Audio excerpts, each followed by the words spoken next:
All right, Faye. So last night, you had the Sixers hosting the Clippers in a win, 110 to 103. You pretty much can say everybody looked okay.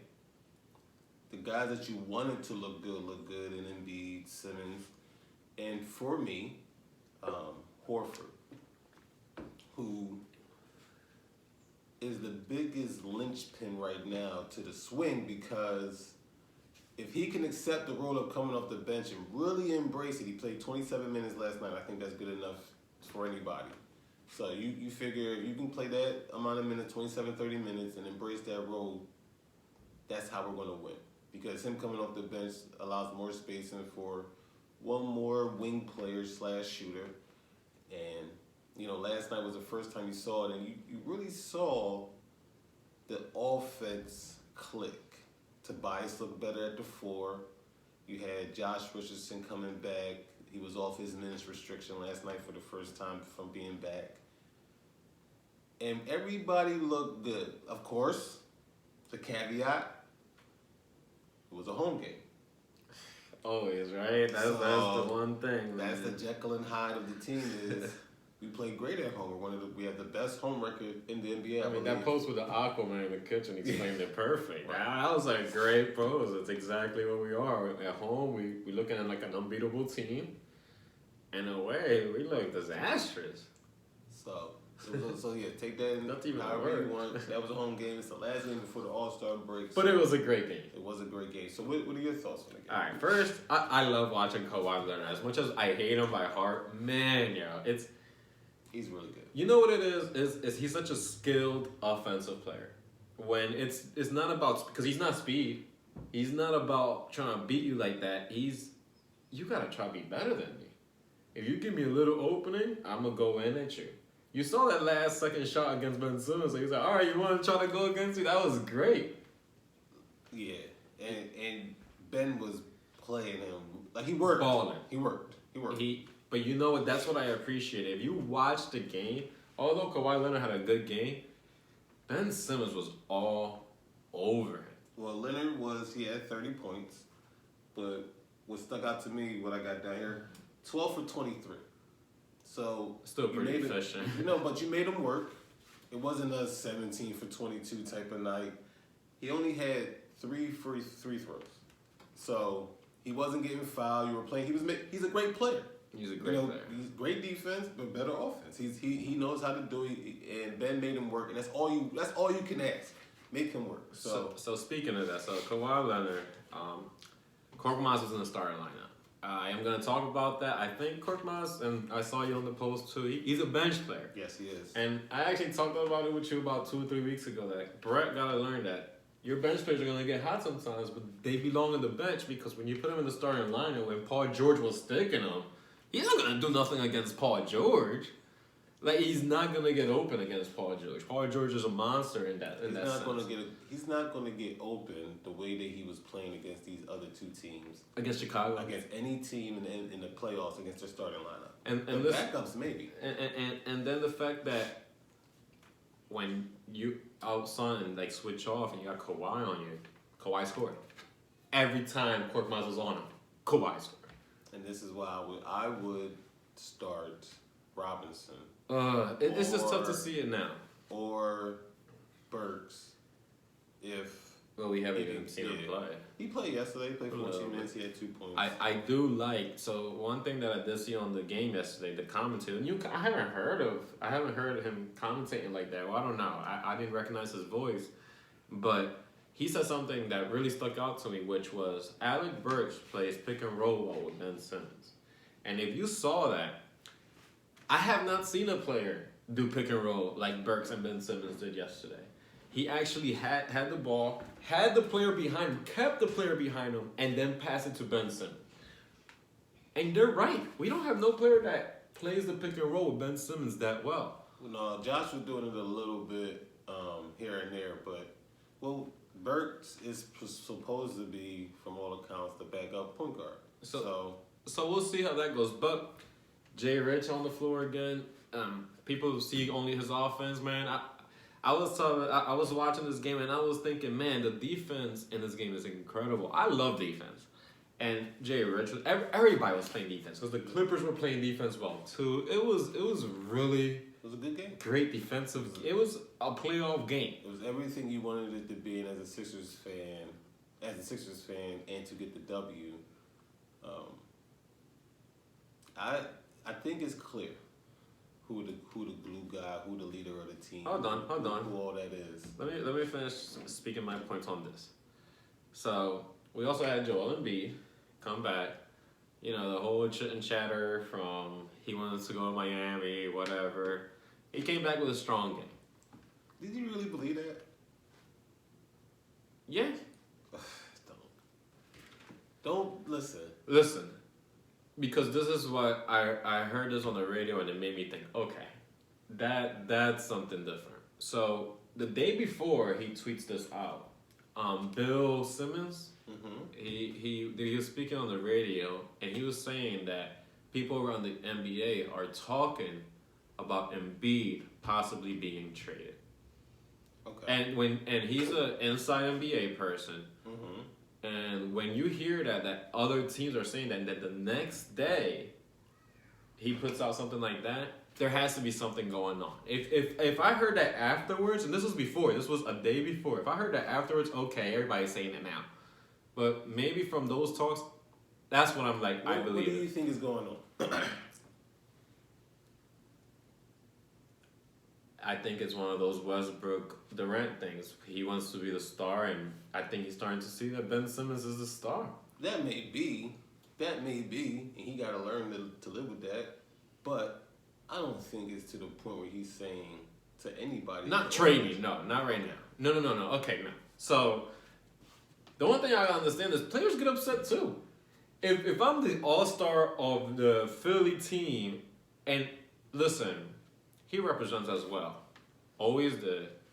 You see him in the summer going to play in South Street, you know what I mean? Like, you don't see Ben Simmons doing that. And I like Ben Simmons, we want to talk about that. You don't see Tobias doing that. Well, he goes out into neighborhoods and stuff, so I guess so. But you do see Joel Embiid a lot about Philly. So maybe coming in, it hurt him. It hurt him that he got booed in his own hometown. Like, he's like, y'all boy me? Listen, but the quote, I like the quote. Originally. Well, of course. You know what I mean? If you're a Batman, and that's what the analogy in every single basketball analogy, who's Batman, who's Robin? Well, in the movie, Batman has to face with the fact of, the cops don't like Batman. They think he's a bad guy. You live long enough to see, you either die the hero or live long enough to see yourself become the villain.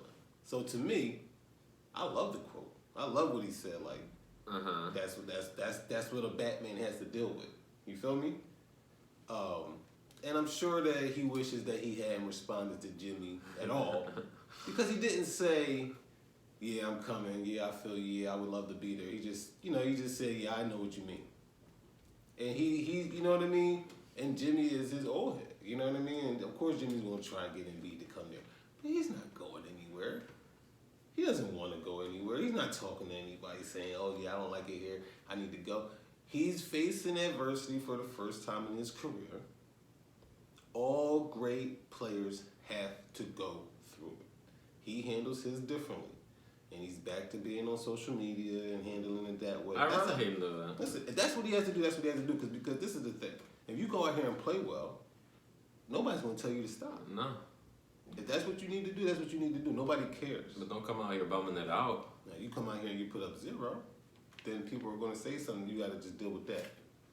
What's the best play from yesterday? I want to see if you agree with me. You watched the game, right? Totally. What's the best play from Embiid yesterday? Let me tell you, and I don't think he scored this point. For me? Yeah. It was the block on Marquise Morris. Or Marcus Morris. Not so much. When he went right in, it looked just like Shaq, y'all. When he went straight into the middle, ran full speed. Do you remember that? Ran full speed, went right into the middle, right into the post, got so deep in the post that they had to foul him. Like, he was back. I never saw him do that. Run, like, he ran, because you know what? He got beat a lot of times, and I think he's starting to notice that speedy centers are just going full speed on him and getting the dunk. That's why these players are getting off on the centers are getting off because they're faster than Embiid. So he went real fast, got in post position. It looked just like Shaq, and he had to get fouled.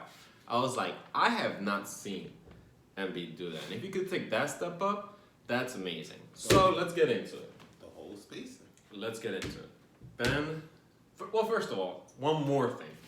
Sorry, before we get into Ben Simmons, which we're going to get into the rise of Ben Simmons, props to Brett for finally doing what the fans asked.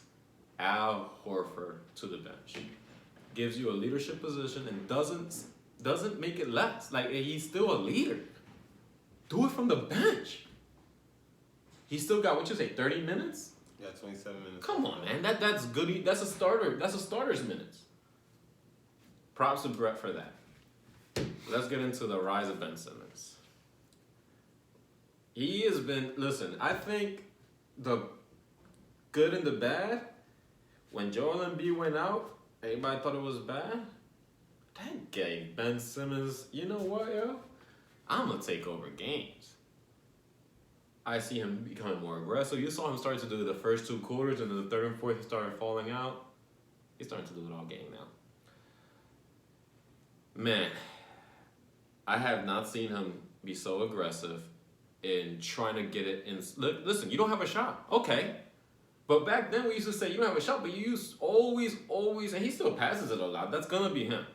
But he's actually taking it in players. It looks all weird because he's a weird kind of looking lefty to the right player. Those few layups he made, the one that he... Oh, that one was lucky. That was Listen, lucky. But, No, that was listen. that was a throw. No, it was.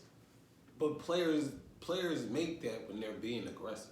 Oh, You know what yeah. I'm saying? Like, you had to guard it. And that was on a pick and roll. And everybody was talking to me yesterday. I texted them. The 15-foot pick and roll with him and Joel Embiid is working. It was Kawhi Leonard sticking Ben Simmons. And the center, Zubac or Marcus Morris. But it was mostly Zubac, actually. And they didn't know how to defend that. Both of them were lost. And Ben Simmons scored, I think, most of his points like that, I swear, which were not fast breaks, of course. But he had the layup game. I don't think he only dunked it that one time when he went up and he had a great pass. He got dunked. But other than that, he got layups all day. But aggressive layups. He wasn't scared. What else am I seeing? Tell me. I was saying his passing was okay in the beginning of the season. I was saying that. I was saying his passing's not great.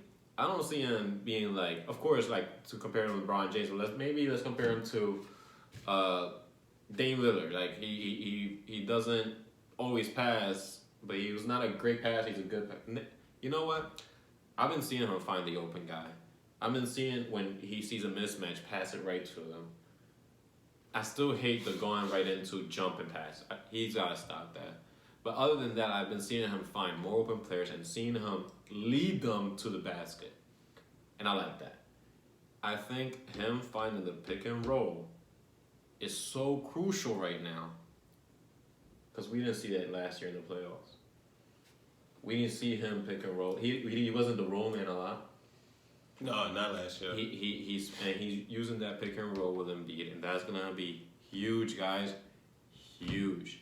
You said that we're built for the playoffs. We are, but we're showing that we're not. And it's like, so I don't want to think we're built for the playoffs and then we lose and we don't get the home court advantage. Like right now, we're probably gonna be a fourth against fifth seed kind of thing. Nah. I know you don't think that because we actually have a less of a not bad schedule lately, right? We're 5 games behind Boston, 3 games behind Miami. We'll get to one of those top four spots. I'm telling you. We only play like 8 playoff teams. I was looking at it. The last 28, 29, I think, something games. We played 8 playoff teams. So we got to do what we got to do. We got better players. I liked James Ennis last year. But he wasn't doing nothing this year. You don't have to worry about Mike Scott getting minutes. Yo, first of all, I was just going to bring him up. Doesn't he look lost out there now? He doesn't. He looks like he shouldn't be in the team now. He shouldn't. it's gotten that bad with him. Like yesterday, I was watching. I'm like, now with these players, I'm like, You see how much you relied on something where you shouldn't have been relying on. Like you were like, yeah, Mike Scott's gonna be the reason why we.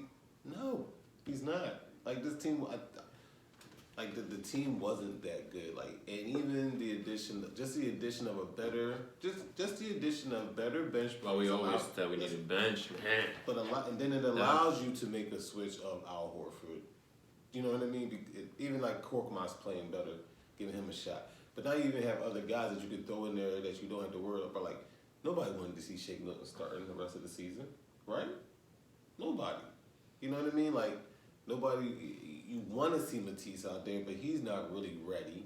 His offensive game is not ready yet, and he gets fouls too quickly. I was about to say he gets silly fouls because he's a rookie. He's guarding the best player most of the time. He's not going to get that call a lot.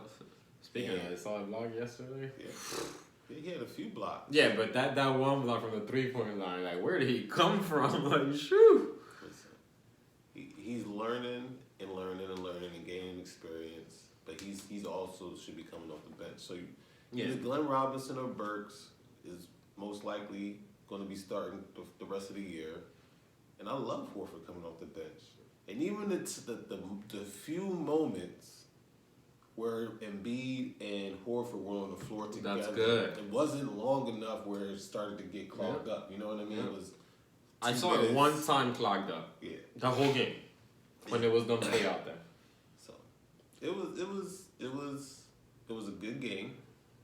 It doesn't mean that we're ready. It doesn't. It's just a sign of showing that. Because I remember last year when one of the first games we got Tobias and we had Jimmy already. We played Denver and we were playing like Houston and we were beating teams like that. But that didn't matter. Come playoffs. So I'm not going to jump the gun and say like, oh yeah, this is what it's going to be like. The rest of the season is going to be easy. It's not going to be easy, of course. The target is on our back because, we have young players that walk around like they've already won something. So now they got to go out here and prove it. And yesterday, you're just happy to have seen some type of growth in both of their games and learning to play with each other. Because right now, that's the only way we'll win. Is if they'll win. Like if they can play together and both have effect. 26. Look. What did Ben Simmons end up with? Ben had 26 points, 26, 12, and 10. That's the biggest number for me right there. 3 turnovers. That's it. Because he wasn't picking up his dribble or jumping in the air too much. And I know the one joint he threw over the head of somebody. Remember? Yeah. So, but the other ones were, you want your turnovers to be aggressive turnovers, going to the basket, somebody might strip it or, you know what I mean? You try and go for a shot and it might not go, it might go off of you and go out of bounds or something like that, but you don't want the dumb turnovers. So, hold on, because, JoJo had 26 points as well. You know what I mean? So you had both of them combined for 52. JoJo was 8 for 17. He was 8 for 13 from the line. Could have had even more, because he shoots better from the line than that. You know what I mean? You had Josh Richardson with 21. Oh, yeah, 21? Yeah, Josh Richardson, he had... Well, I know the fourth quarter he went off. That's why I didn't know how much he ended up with. I know he had a lot. Tobias had 17 points. 12 with an aggressive 17 points. It felt like more because he was being aggressive, right? It felt like Tobias... He played his role yesterday. Was one of the leading scorers, and then you look up and you're like, oh, he only had 17. And it's not only 17 because... You have a team where you don't need Tobias to go for 30 if these guys are doing what they're supposed to do. And Tobias was sticking Paul George yesterday, too. Listen, Ben's sticking Kawhi. And what I was going to get into earlier, the glue guy. The guy that, once he's gotten back on the court, the team has been different. Josh Richardson. And everybody's saying it now that he's the leader. He's the one that called the meeting. He's the second ball handler. I said it when we got him. The reason I didn't mind losing Jimmy as much was because we got him back. And no, he's not as good as Jimmy. He's not that. But he can play. And I actually think he's better defensively. Well, he is better defensively now. Yeah, 100%. But he came from a winning culture. He knows what it's like in Miami. He had Pipe Riley for a GM, and Spoelstra's, as a coach. So he knows how to win and what it takes. So he's not going to come over and bring any type of nonsense. And you knew that. You knew Al Horford was coming from his experience. You might be right there, man. That's actually a good thing. The glue of the team is probably Josh Richardson. It is. He does it. Like, even when he you saw how everybody was cheering for him when like the whole bench was getting up. Like, yo, he was hitting big shots. He was playing great defense. He's been doing that all year long. And this is the thing. Like, he'll go for 21, and he'll do that. But some nights he'll give you 10 boards. Other nights he'll give you 4 blocks. Other nights he'll give you 5 steals. He'll do whatever it takes that night to get it done, and He's our great third player. Yeah, you know what I mean. So he's what Horford was to the Celtics last year. I could say it like that. Like, he doesn't have to get you the big points, but he does everything else. his buckets are timely.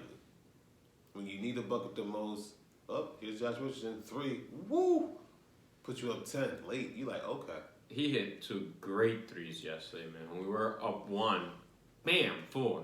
They got a 3 again. Shamet, oh my God, Shamet was a dagger yesterday. He was playing well. I'm sure he has a special. Whew. I'm sure he didn't like being traded. No, he's in a good situation, so he's not too Yeah. mad. But I'm sure he likes to come back and remind everybody what he was. He was a dagger yesterday. He's exactly the what third we quarter. need. But it's 2 guys on that team. I mean, Shaman and Quick, but I really wanted Morris. And you see why? Like, he can play, he brings you that toughness. Like, he's what we thought Mike Scott could be. You know what I mean? Like, as far as like just being an enforcer and hitting. Forget Morris, yo. I'm not saying that in a good way, yo. No. I don't want him. I didn't want him here. His Listen. losing culture. Get out of here, man. Nobody want nothing with him. Who's he?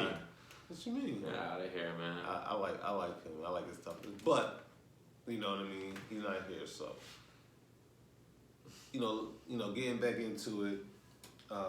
Ben Simmons. Well,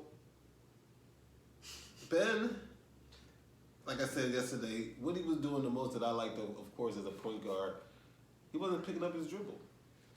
Even if it was, he was driving, and the defender got in his way, he spun, tried to go for a layup. A lot of times he was getting it, and then, what was happening off of that, the guys were collapsing after 2 or 3 times of that happening. Now you have wide open guys that are hitting. You know what I mean? They were hitting the shots yesterday. Of course, they were at home. Like I said, the caveat. But you got to take that and love it because it's growth. It is growth. It is, because before the guy would get in his way, he would just stop. He needs to start speaking though. And this is where I'm like, let me talk about a little bit of that. He needs to put himself, or the coach, or something, because if he wants, it seems like he has the leadership qualities, but he's not the leader. I don't know if I could, or he needs somebody behind him to tell him what to do to become a leader. Because he's never had a team. Because, like, you think about it, even when LeBron went to Miami, D-Wade had to tell him, yeah. you have to take the reins. You're the number one But guy. that's what I'm saying. It could happen still. And just the fact that he plays both sides so well. He's not injury prone. He could play a whole 40 damn minutes. He's been good. He's actually calling plays out. He's telling Embiid come out. Like, I did see that a lot. You like that, right? You like that, right? Calling plays too. Remember, I tell you, I watch those things. Like, a lot of people watch just offense and watch people score, and you got those levels of fans. And I'm a fan that watches everything. I try to, especially on the Sixers, I try to see everything. And yeah, Ben Simmons looks like a potential leader. Well, what did I tell you that Greg Popovich and Tony Parker said about point guards? They hit their prime at 25. How old was it? 23, 24? I was actually thinking, so I know usually, I was thinking about this in the car ride here. Like, listen, you have those levels of fans. And those low-level fans didn't notice Curry until about a good 5-6 years. Yes. Fans noticed him. He shot well. It was like, oh, okay, you know, but He's you Del didn't expect him Curry's. to be a star. They knew him as Del Curry. Del Curry's son, yeah. Then the people that were a fan, like when, like especially you, tell them. I remember you telling me about Curry in Creighton. Where was he playing? Where was? No, Wherever he was playing at. oh my God. I remember you telling Davidson, yeah, Davidson. yeah. So I remember you telling me about him, and you were like, yo, he used to kill it in college, and I'm like, okay, I'll wait for him to come out, and I noticed it. I was like, wow, yo. Listen, Steph Curry in college is one of my all-time college memories. Every year he went to the tournament, you knew he was going to do something. And that's the thing, like, so when you saw the Warriors come up, it wasn't a surprise to you. People were acting like it was so surprising. It wasn't a surprise, because that's what was coming out. Like it takes players a while. These players are young. Like, we still will have these guys. I think Embiid's 20, going to 25. So good, 23, 25, 24, 20. We could have these guys till 30 years old. If they can make it work and get through, listen, Get that pick and roll going.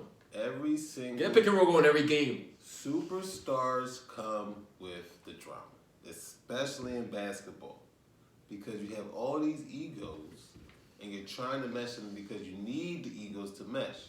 And that's what even like a coach like Phil Jackson, his X's and O's were good and triangle offense was great, but he was always given a lot of credit for being able to get guys to play together. You know what I mean? And put their egos aside. That's, you know what I mean? At this level, that's what you really need. So if they can figure it out and stay together, you know what I mean? Actually be a team, like you said, the Warriors, who stuck together, Clay and Thompson, and brought people to them, then that's what you really want, and stick together forever, their whole careers. That would be love. If, you know what I mean? If Ben can continue to play the way he played last night, and as well as Joel playing the way he played, you know, he still got the touches that he wanted. I think, and honestly, I want Joel to want the ball.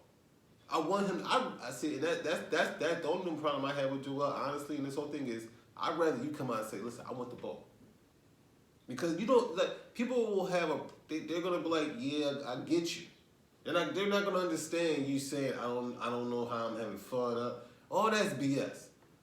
All that doesn't matter. Because if you were getting the ball and you were the only one getting the ball, you wouldn't care about having it. It would be cool. So you want the ball. And that's what it is. And just say that, because I want my players, every single one of them, to want the ball. It's up to the coach to get everybody to understand their role and know that there's a pecking order and all that. But for Joel Embiid to want the ball is a great thing, because, you know, what were we saying about Ben? We wanted him to what? Shoot the ball more. So if you have a guy, like you say, coaches always say you rather try and tame the fire than try and get the fire lit. So you want that to happen, and it's up to Brett right now to get everything to go. You got the pieces, you got a bench, you can tinker things and get a rotation that's really, really, really nice right now. And you keep both of these guys happy, and we can win multiple championships. That's how it should be. That's what we'll get into it. We'll be getting into it, but we're gonna go live next Tuesday. We're gonna get into the whole process.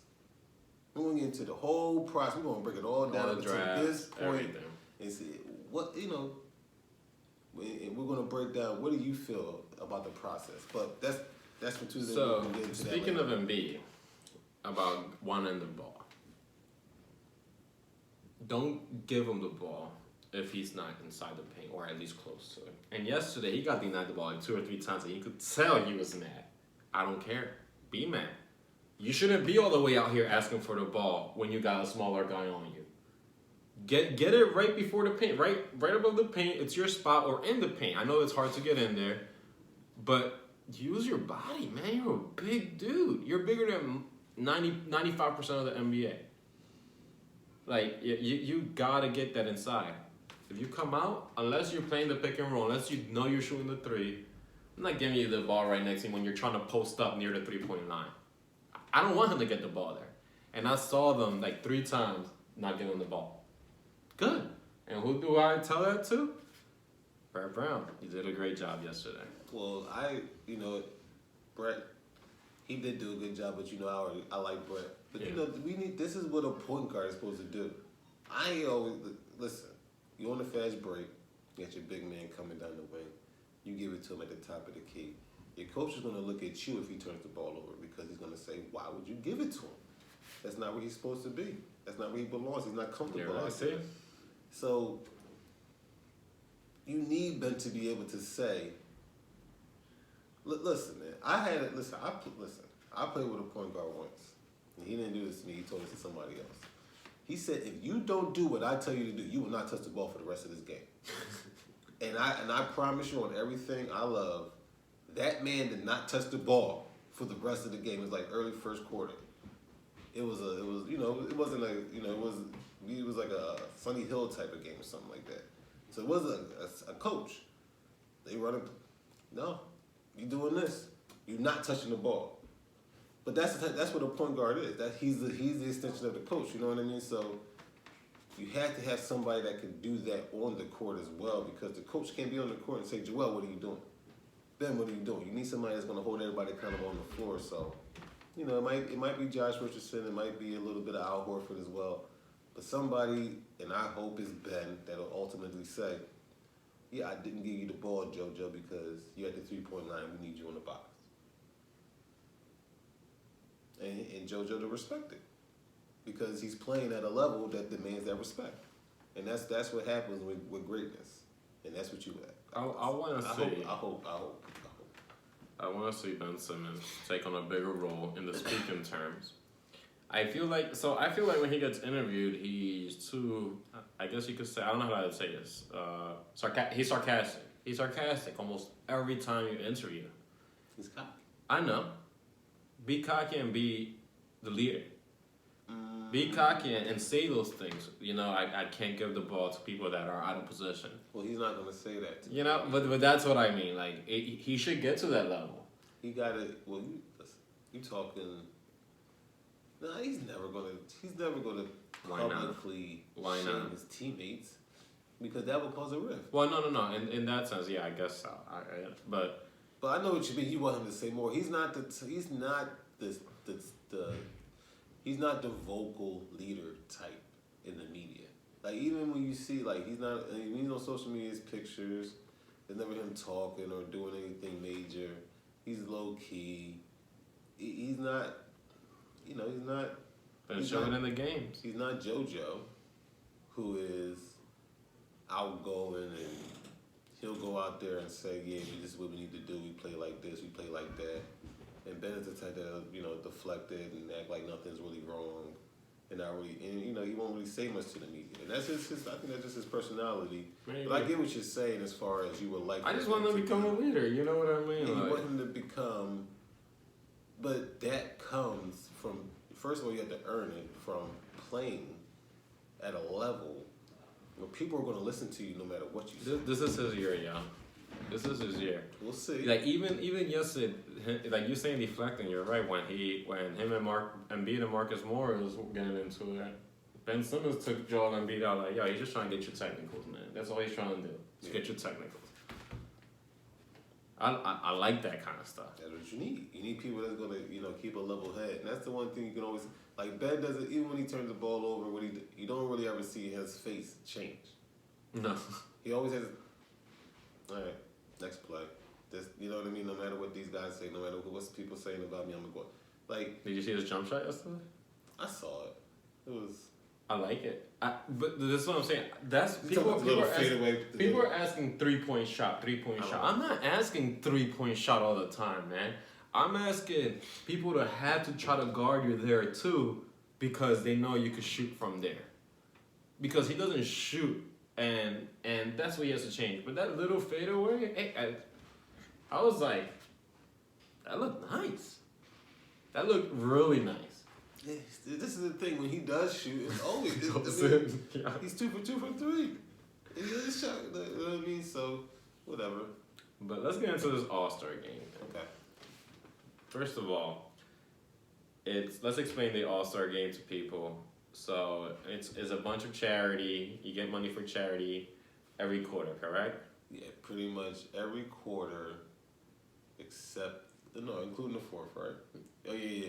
Every quarter you get the You winner. got Team Giannis and Team LeBron. Yeah. If you win a quarter, you get the winnings to charity. So they're trying to make it more competitive by quarter. The first 3 quarters is individual winning of the quarter. Individual winners each team. So if Team Bron wins quarters 1 and 3, they get money to their charity, and Giannis, of course, wins quarter 2. They get money to that charity. So then in the fourth quarter, those 3 scores get added up. Yeah.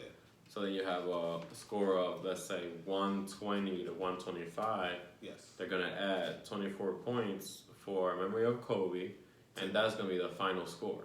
To the higher score. Yeah, so it was 125 to 120. You had 24 points to 125. That's 149. And the game goes to 149. So and then that's the final, and then they get more charity, but that's the winning team. Yeah. So in So numbers, it's still in essence a game of 4 quarters. mm-hmm. It's just individual incentives in each quarter to play well. So you don't have to. So let's say the first quarter where nobody's playing well, and they're throwing a bunch of alley-oops and a lot of turnovers. You're going to have guys playing to try and get money towards that charity because they're trying to win that first quarter. Same with the second, same with the third. So you're trying to create a more competitive game. Let me tell you something, man. I'm gonna tell you something that nobody ever says. The All-Star game has been like this for years. For years. I hear you say back then people used to compete more. When? Oh no.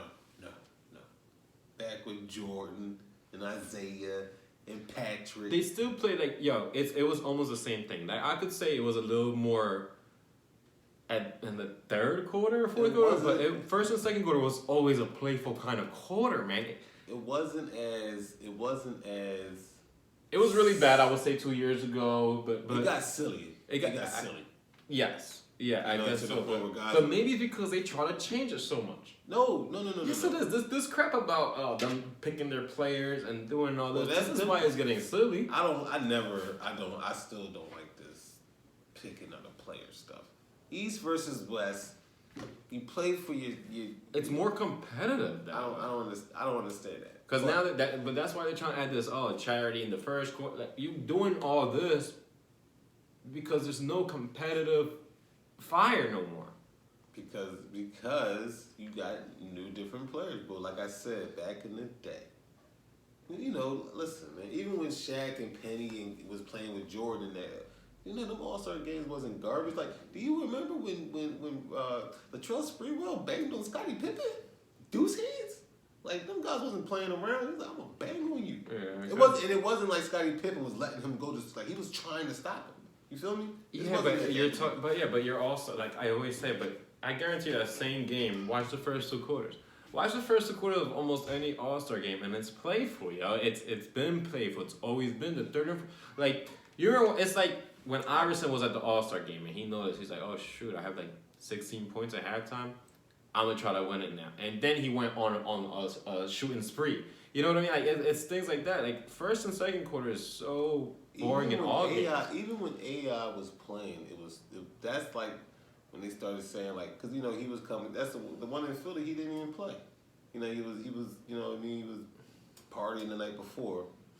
Like I'm talking about back in the day. Yeah. You know what I mean?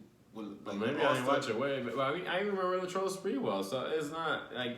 Listen, man, when he dunked on Pippen, that game was lit from start. Like those games used to be lit. Like I'm not saying that they used to go out there and play at 100% like it was game final. I'm talking about there's times now where guys don't even run back past half court. No, in the All-Star.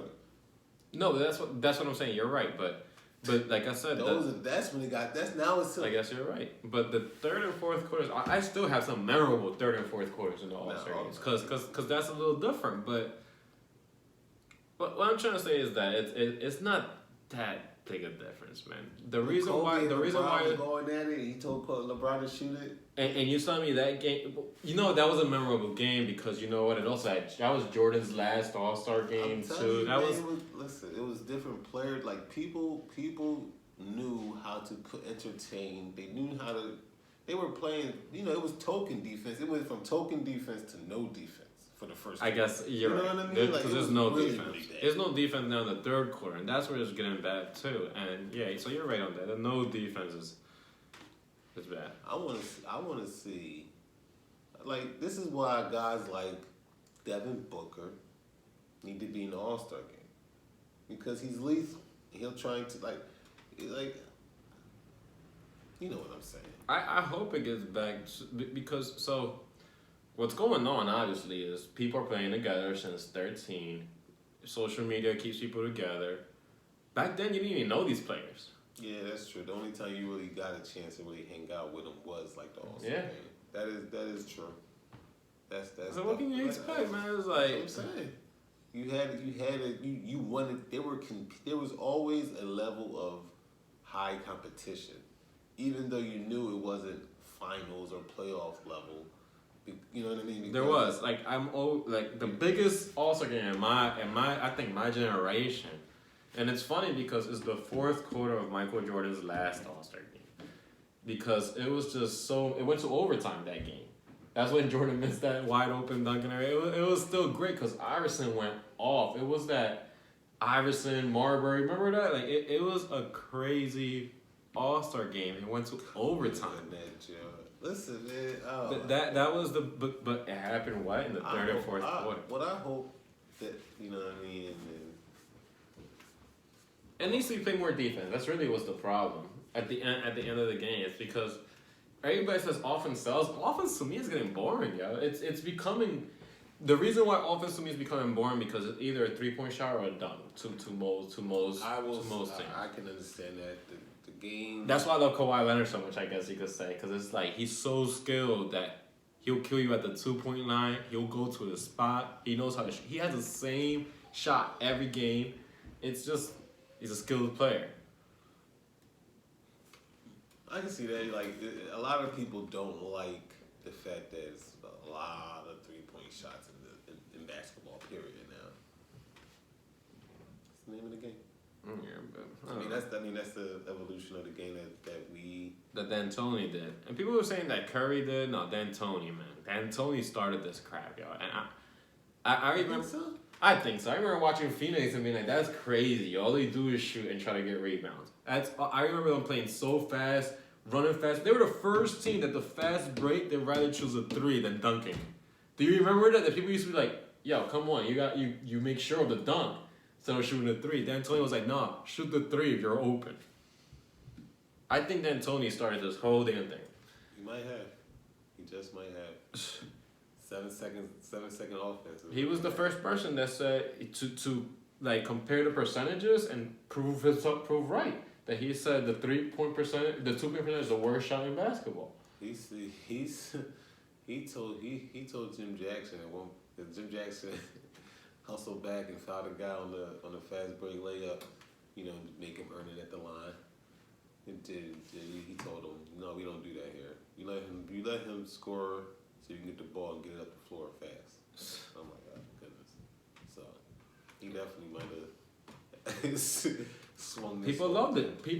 You tell me people didn't love people love offense, but it's to a point where offense has gotten so ridiculous.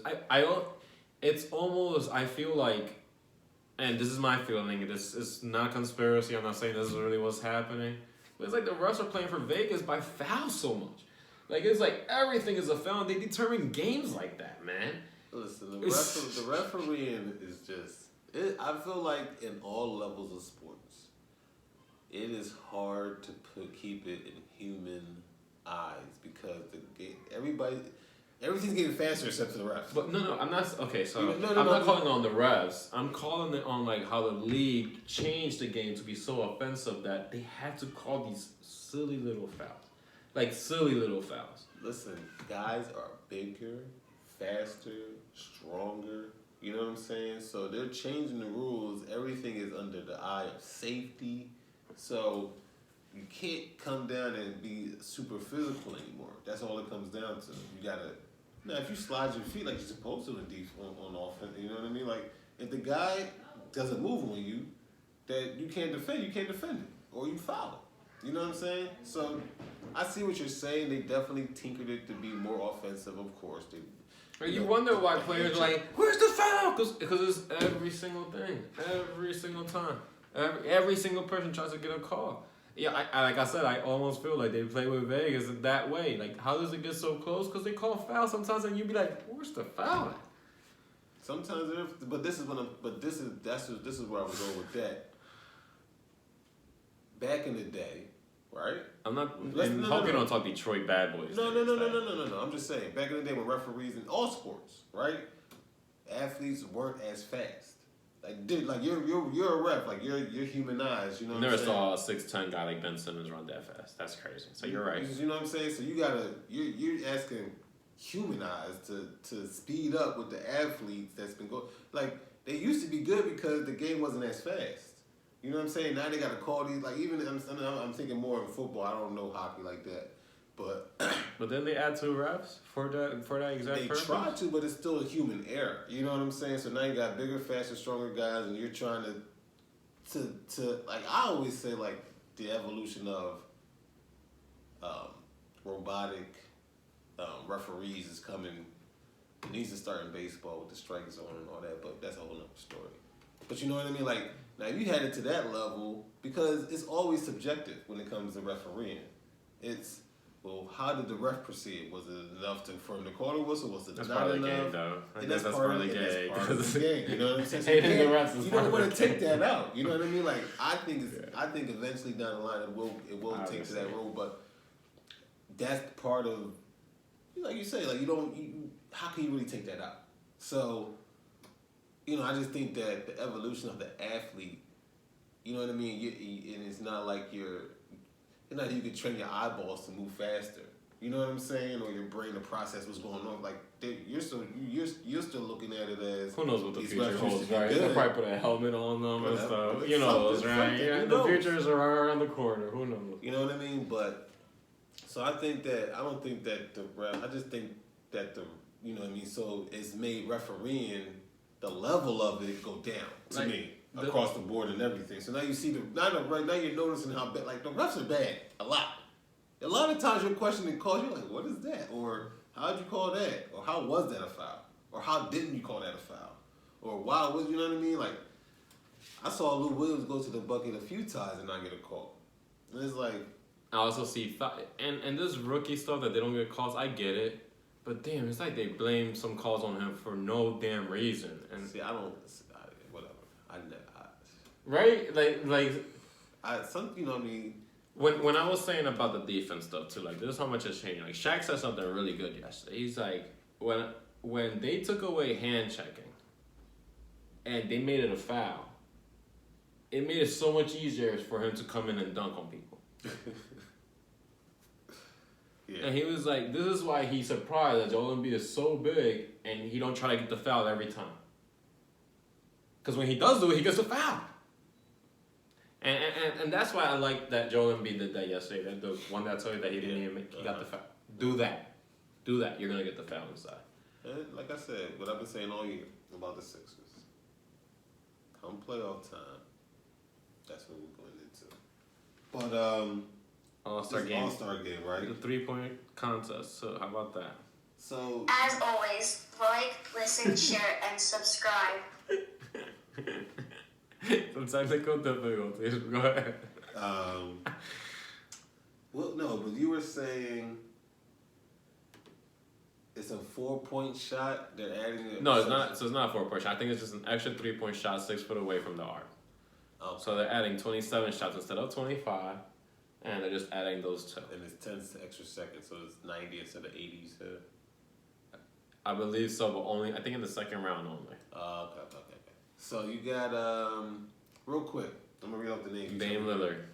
Yeah, I was thinking Dame too, but Trae Young, Dame, Joe Harris, Zach LaVine, Buddy Hield, Devontae, Graham, Duncan Robinson, and Bertans from Washington. So Anybody else? well, Trae Young, of course, and I actually think Joe Harris. Now that if they do extend the clock, that works to his favor because he got a slow shot. So if you could slow it down a little bit for him, I think that'll work for him. I'm gonna go with a dark horse and take Buddy. Buddy Hield, I isn't it? think he got a shot. Yeah. I like Buddy. I like Monte. Well, who I didn't even look at the dunk contest. I think it's It's Dwight Howard. It's Aaron Gordon, isn't it? Aaron Gordon. What's the other dude? We just played him. Oh, it's some boy, Connington from. Yeah, it's gonna be boring, man. Yeah, The dunk contest has gotten so bad. I don't even look forward to it no It's more. hard. Like I look forward to a 3-point contest. It's hard. I really think that they should just have like the best dunkers. Period. They're not gonna have them. No. Oh, like, Cause you see all these videos of guys doing crazy dunks. So come Yeah. to the, you know what I mean? Like do that against some NBA talent, or team up with an NBA player so y'all can do some crazy type of dunk like that. You know what I mean? Whoever had the best team or something like that. Maybe you can do something like that because there's no originality. Or get the stars. Get some incentive to get the stars back into it. All this will go away if, you know what I mean? The reason the start dunk contest was great because the winners or the people competing were stars. They were. Doc, Kobe, Jordan, of course. You know what I mean? Like, guys were coming in and it was an honor to win the dunk contest. Now it's like, who cares? Yeah, it's all like Dwight Howard back in the time. Yeah, I don't see him dunk. Like this one is just bad. This one is really bad. I think this is gonna be one of the worst ones. Cause I don't know. Like I think the last good one was, and that's because they were such great dunkers because they were still young. It was Zach LaVine and Aaron Gordon went at it, but they still weren't even the star players that now they're considered star players. But back then they were just the second year. Yeah. So it was that kind of stuff. We're not gonna see another Tracy McGrady, Vince Carter, Andre Iguodala, and Steve Francis, was it? Iggy should have won that one jumble. That's another thing. But anyway, so we're gonna have the All-Star this weekend. Mm-hmm. Look forward to the Sixers. Real quick, if the Sixers go against Miami, will there be a problem in the playoffs? I don't think anybody's gonna be a problem for us in the playoffs. Oh, come on, man. Come on. You know what? Let's leave that to the next show. We'll start off with that. Who is going to be a problem in the playoffs? You good with that? I'm fine with that. All right. As always. As always.